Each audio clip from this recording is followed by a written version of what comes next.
ici c'est une piqûre de rappel pour demander aux gens s'ils veulent plus de participation dans la démocratie, la décision de notre pays, profiter de cette main tendue du référendum d'initiative partagée. On sait qu'il y a une crise qui nous pend au nez, alors que c'est un actif, si on le garde dans le giron de l'État, avec la participation des entreprises privées, c'est florissant sur les 5 ans à venir ou les 10 ans à venir. L'argent qui est gagné par l'État, eh bien c'est de l'impôt en moins à payer par les citoyens que nous sommes.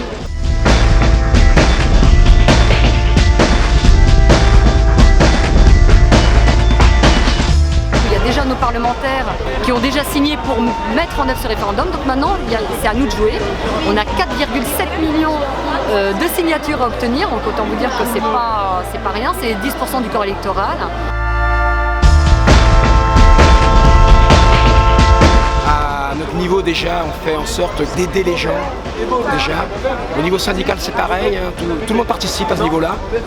Je pense que si on veut réussir à réunir la totalité des signatures, c'est comme ça qu'on y arrivera, parce que sinon on s'aperçoit que c'est très difficile en réalité de remplir d'arriver à s'inscrire. Tout est fait pour décourager les gens, donc c'est en s'y mettant tous, je crois qu'on y arrivera. C'est pour ça que nous-mêmes on organise des séances pour aider les gens justement à s'inscrire. Que tout le monde aille sur internet pour voter sur referendum.gouv en ce qui concerne l'ADP. Je pense que là ça devrait mais continuer les actions, comme celle-ci, pacifique, ouvrir les yeux aux gens, leur sortir la tête du sable, qu'ils se réveillent enfin.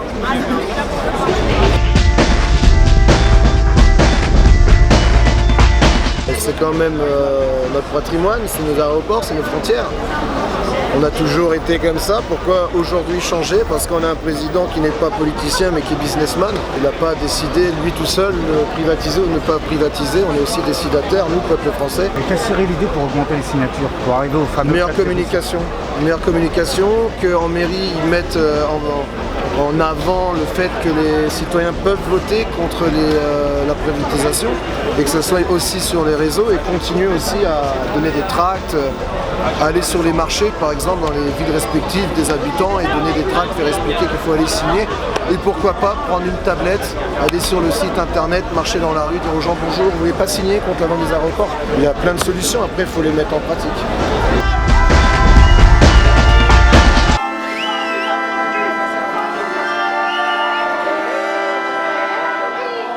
Est-ce que vous pensez qu'à Orly, à partir de 23h, ça va être hop, on arrête, on ferme tout et on reprend à 6h du matin? Non, 11 milliards il va payer l'aéroport, donc lui il va faire en sorte. Le couvre-feu il saute et il y aura les avions jour et nuit. Ça c'est la première chose, mais il y en a une deuxième, la limitation des vols. Il y a une limitation des vols à des 150 000 mouvements, c'est-à-dire un mouvement c'est un atterrissage ou un décollage. C'est pareil, celui qui va acheter 11 milliards l'entreprise, il va vouloir que ce plafond il saute. Vous avez aussi une très grosse inquiétude des riverains en ce qui concerne Roissy avec la création du T4, qui va amener aussi, cet aérogare va ramener aussi beaucoup de trafic. Voilà, le maître mot de tout ça en fait c'est quoi? C'est le fric au bout, quoi. Donc nous on a décidé de ne pas se laisser faire. Donc voilà, on a montré et on ne va pas lâcher. C'est pas 1 million qu'il va falloir de signatures, mais c'est 4,7 millions. La privatisation d'Aéroports de Paris, c'est pas que le problème des salariés d'Aéroports de Paris. C'est le problème aussi des riverains, c'est le problème aussi des citoyens. Ce qu'il faut maintenant, c'est que les gens qui ont signé, il ne faut pas qu'ils s'arrêtent là. Il faut qu'ils continuent à convaincre les autres. Parce qu'on a besoin de tout le monde. Et je pense que voilà, c'est tous ensemble qu'on va gagner. C'est pas tout seul, c'est tous ensemble qu'on va gagner. Et moi, je suis sûre qu'on va le gagner, ce RIP, je suis sûre. Qu'on décide quelque part de vendre une société parce qu'elle ne marche pas, etc. Je veux bien comprendre. Mais là, c'est pas ça du tout. On est en train de dilapider le patrimoine, notre patrimoine, puisque finalement, c'est le patrimoine des Français. Alors c'est vrai qu'il ne faut pas compter sur le gouvernement pour faire la publicité de ce référendum. Si sur cette partie environnementale, on a le contrôle du gouvernement et de l'État, je pense que c'est quand même une meilleure garantie qu'une entreprise privée sur laquelle finalement on a moins de prise. C'est une société qui est dans le patrimoine des Français. Donc vendre l'aéroport de Paris, c'est voler les Français. Ça signifie une précarisation accrue des salariés et moins d'emplois demain pour traiter toutes les activités, y compris les passagers d'aéroports de Paris. Donc tout ça pour dire simplement que demain, ça signifierait une augmentation du prix des billets pour les passagers.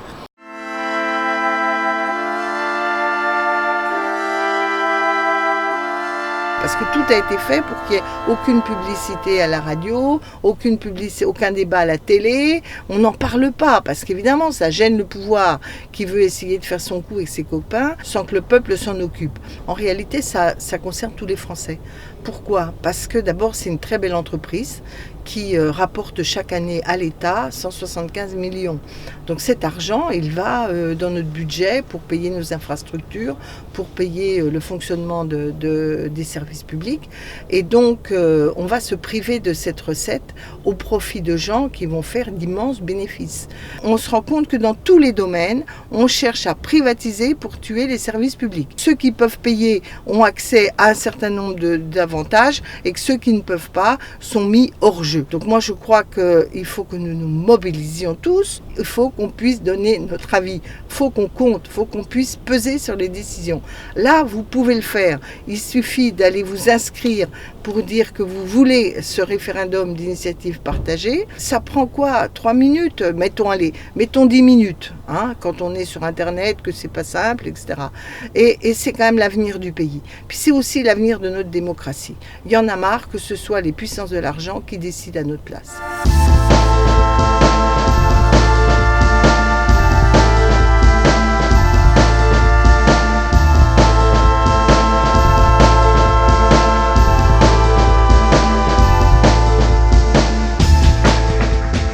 On pense que c'est une très mauvaise idée et c'est pour ça qu'il faut que les gens aillent signer en masse cette pétition qui vise à contrer ce projet de privatisation des biens publics de l'État qui sont un moyen pour l'État d'avoir des rentrées d'argent pour le bien commun. Et là, en fait, le président, ce qu'il est en train de faire, c'est de tout vendre à la découpe pour tout privatiser. Et c'est pour ça qu'aujourd'hui, il faut aller signer cette pétition parce que c'est notre seul moyen de contrer ça.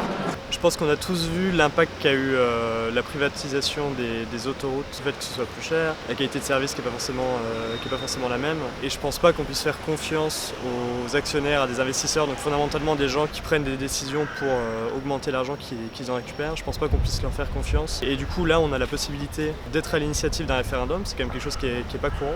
Pour moi c'est vraiment important d'aller voter, d'aller mettre sa signature sur le site d'ADP Paris, de la privatisation, qu'au moins le débat public puisse être lancé à une grande échelle, parce qu'une fois que le référendum est lancé, l'avantage c'est que le débat il est forcé d'arriver. Aujourd'hui le débat il n'arrive pas parce qu'on n'a pas le référendum qui est prêt. Donc il faut vraiment aller mettre sa signature pour que le débat puisse être lancé et qu'on puisse se poser les vraies questions et qu'il puisse y avoir un vrai débat d'envergure à l'échelle nationale. Je pense que cette entreprise doit rester dans le giron public, mais il doit rester par le principe que c'est un aéroport, c'est un endroit stratégique et qu'en tant qu'endroit stratégique, il doit dépendre d'un monopole public et non pas d'un monopole d'une entreprise privée. On attend un gros changement parce qu'on fait des efforts, on fait des manifestations, on fait des choses qui font bouger normalement, mais on voit bien qu'eux, ils sont sous la tutelle de certains pouvoirs tels que les banques, tels que le capitalisme, et que ça ne change pas, ça restera comme ça. C'est même plus à l'État qu'on doit s'en prendre, c'est aux grandes multinationales, c'est à des gens qui ont le pouvoir et qui s'en fichent de l'écologie, qui s'en fichent du bien-être de la population, de certaines classes sociales, parce que eux, ils vivent chez eux avec la climatisation, avec ce qu'il faut dans leur frigo, avec tout l'argent qu'ils veulent. C'est pas les mêmes problèmes, c'est bizarre qu'en fait aujourd'hui on soit gouverné par des gens qui ne connaissent pas certaines situations, telles que la pauvreté, telles que les problèmes écologiques, tout ça.